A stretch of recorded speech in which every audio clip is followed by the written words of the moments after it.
when people find out that I am a Unitarian Universalist minister, their first question is often, is it true that Unitarians don't believe in God? And up until now, I have given them the wrong answer.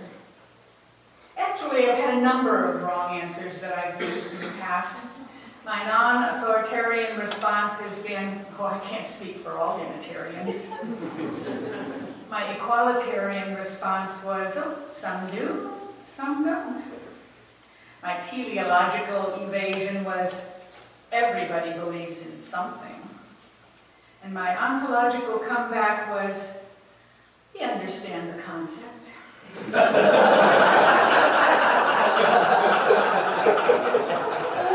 Finally, there was my ecumenical response. Which God are you asking about? But as I said, up until now, I have been giving the wrong answer. After due deliberation and calm consideration, I have decided that the next time I'm asked the question, do Unitarian Universalists believe in God or not, I'm going to give the proper response, the right answer. I'm simply going to say, yes. I love how the room gets so quiet. Yes. Now that might surprise many of you. You may be thinking, she certainly hasn't talked to me about this. According to recent surveys, about half or more of Unitarian Universalists on their own would answer definitely not. But I'm still going to say yes, and I will tell you why. It's the wrong question.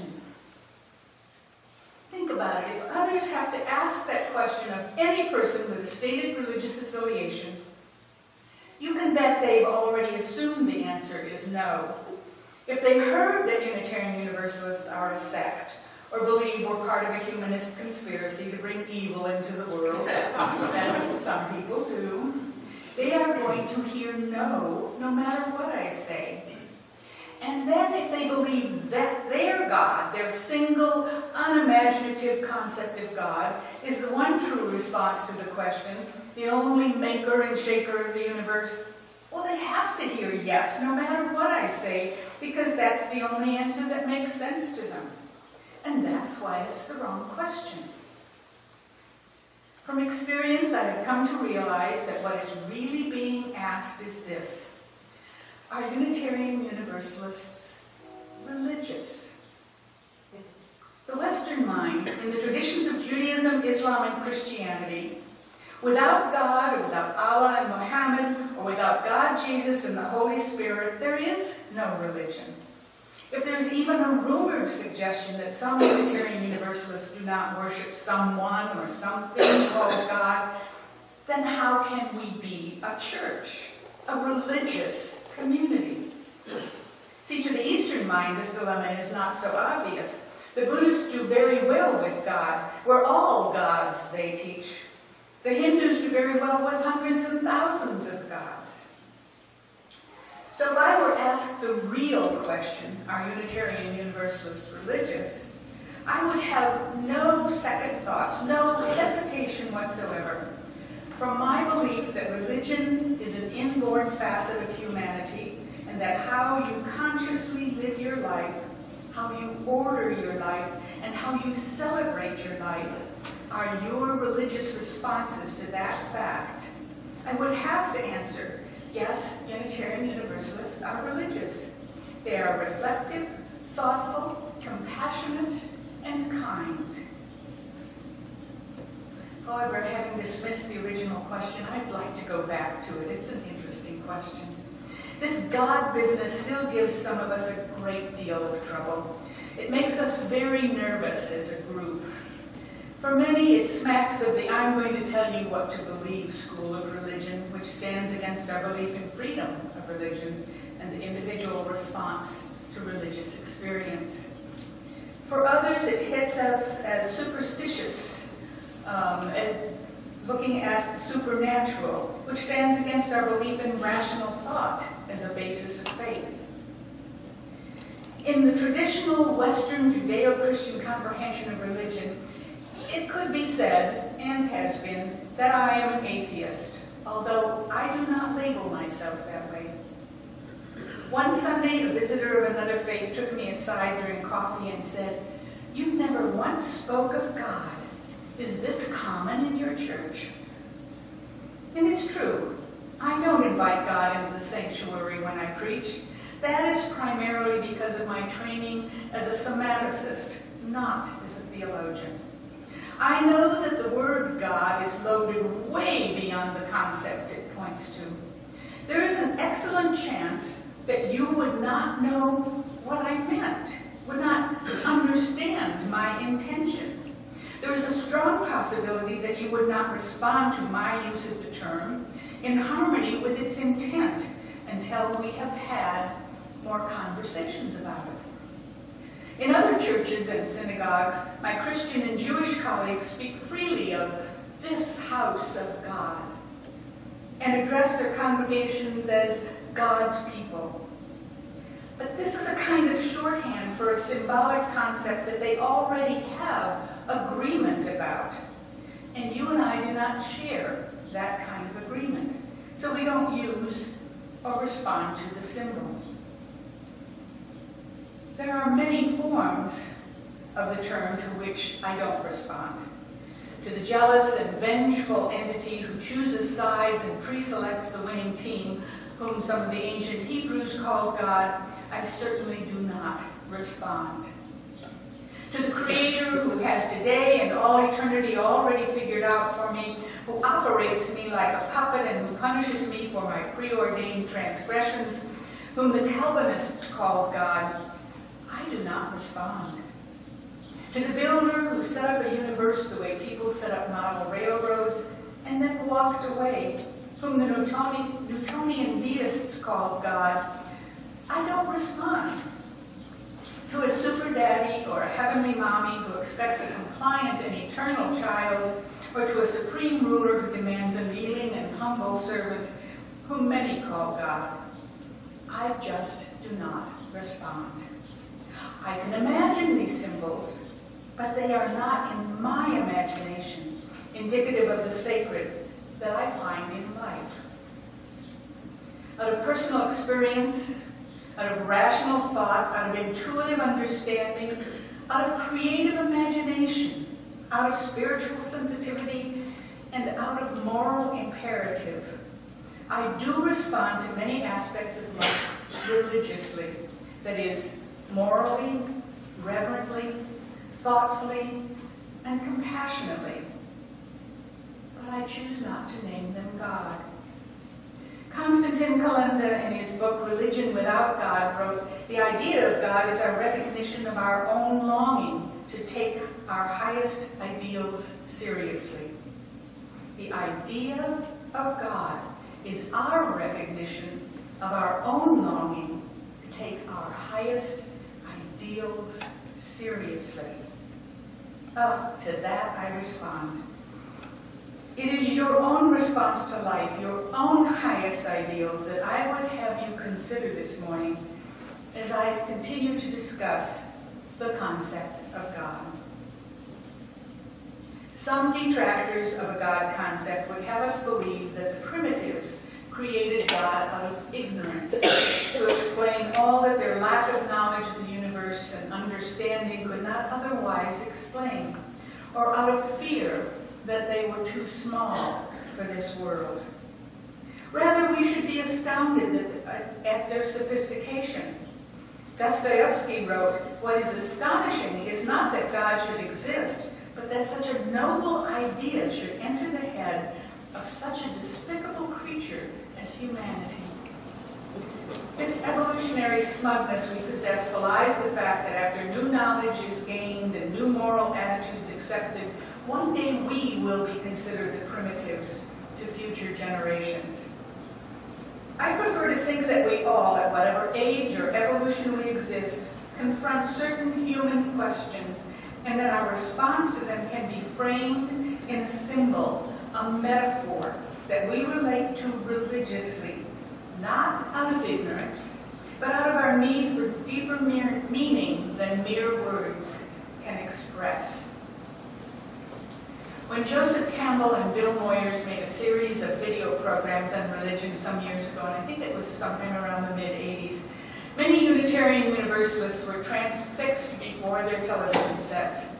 We were allowed into these religious questions without the discomfort of standing too close to the familiar and possibly once rejected religious answers. And I remember when Campbell turned to the camera and said, "But Bill, God is a metaphor," and smiled that wonderful smile of his that seemed to say, "Don't you get it?" Some of us breathed a little easier. Some of us thought we had gotten it. Throughout religious history, God has stood in metaphor for the human response to the eternal questions. And just what are these questions? Well, for one, where did all of this come from? I mean, who hasn't wondered where and how it all began? In the Tao Te Ching, Lao Tzu wondered the same thing when he wrote, "Something mysteriously formed, born before heaven and earth, in the silence and void, standing alone and unchanging, ever present and in motion. Perhaps it is the mother of the world. I do not know its nature. Call it the Tao, the way. For lack of a better word, I call it great." Lao Tzu did not choose to call his understanding of the beginning of the world God, but the Tao, the way, saying there is a beginning, let's just call it Mother. That's one beginning. This is all we know, he said. The rest is the nature of things. Don't look for other answers, just seek the way. Others have chosen to respond to the question of beginning with metaphors of a creator, of a builder or shaper, a planner or a parent. Whether the response chooses the metaphor or the metaphor chooses the response, it's not always clear, but it doesn't matter. Another question that bothers us all from time to time is, what happens when I cease to be? All of us at one time in our lives face that terrible aloneness, the confrontation of our own mortality, the knowledge of death. Keats wrote as if writing for us all, "When I have fears that I may cease to be before my pen has gleaned my teeming brain, when I behold upon the night's starred face huge cloudy symbols of a high romance and think that I may never live to trace their shadows with the magic hand of chance, then on the shore of the wide world I stand alone and think, till love and fame to nothingness do sink." How we respond to the inhospitable universe and to the finiteness of existence often depends upon our personalities, our experiences, our successes or our failures in life. The metaphors we choose to acknowledge or explain death are sometimes ones of companionship, of strong support, or the extension of time beyond our knowledge. The metaphors tell us, I'm not alone. I have something to lean on. There is time enough and space. The metaphors say whatever is required to respond to the question. The metaphor is the response, and the response is the metaphor because the question is so universal, so underlying everything, so overarching that an intellectual response is never sufficient. How we respond to the mystery of life, to our very existence, to the awe that awakens in us a sense of power outside ourselves, to the feeling of harmony that sometimes envelops us, the oneness with time and space. How we respond to revelational insights, to that which is transcendent but connects us, to that which is immanent but separate from us, is a part of our individual religious identities. Our responses both shape us and define us. And out of our response comes the metaphor for life that symbolizes and directs and anticipates our future responses. Our response to life is made in celebration and in mourning, in acknowledgement and in gratitude, in transformation and in renewal. It sustains us in the search for what is good and the struggle with what is evil. It widens and deepens the self and connects us with that beyond ourselves. Our responses are infinite, and so are our metaphors.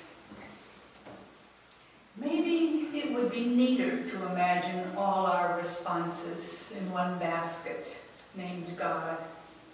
But I prefer the playful and imaginative response of the Brihadaranyaka Upanishad that claims knowledge, mind you, of 3,306 gods, and also 33 gods, and 2, and 1.5, and 1 God. Let me explain. The 3,306 gods are their powers, the things they can do, like sunrises and sprouting seeds. We can't do that. The 33 gods comprise 8 excellences, which are fire, earth, wind, atmosphere, sun, sky, moon, and stars, plus 11 laments, which are 10 sighs and the self, plus 12 months of the year, which carry the whole world around and along, plus thunder, plus animals. The 2 gods are food and breath. The 1.5 are the wind that purifies and the world that prospers from purification. So close are they that they cannot be counted as 2. The 1 God, it's life itself. And all of them are metaphors. Often in religious institutions, we are taught the metaphor before we experience it. That is when it is most convenient to have a single name, God. But when our personal experience is not the same as the teaching, we begin to conclude that we do not believe in the metaphor. By extension, we do not believe in the entire concept. And when we allow ourselves to create new responses, new metaphors, we are understandably reluctant to call them by the old name, the old metaphor we rejected. And that is why the question is wrong. It should never be, do you believe in God? It should not even be, do you believe? The question, if it must be asked, should be, what is at the center of your experience and your faith? What do you know and how do you respond? Can you tell me just one of its 3,306 names? From the pulpit, I do not speak of God except in the intellectual sense as I have today. But I do speak of life as the great and transcending mystery, as the wondrous and terrible gift. I speak of the enigma, the blessing, and the curse of life. And I could, if pressed, I suppose, call that God, but I choose not to. I speak of the power and the empowerment of love, of the gift we give of accepting one another as we are, while challenging each other to become more than we are just now. And I could, if pressed, name that God, but I choose not to. I speak of grace, of gifts from the universe, unexpected, undeserved, unexplainable, gifts like happiness, treasures like friends. And I could, if pressed, imagine these as God, but the name and the metaphor seem too small. And so I struggle with language that will never be sufficient for meaning, just as you do. And I believe what I have come to believe, and I try to share the best of that, just as you do. And that is why, when I am asked if Unitarian Universalists believe in God, I know the real question. And I will say, yes, we are very religious.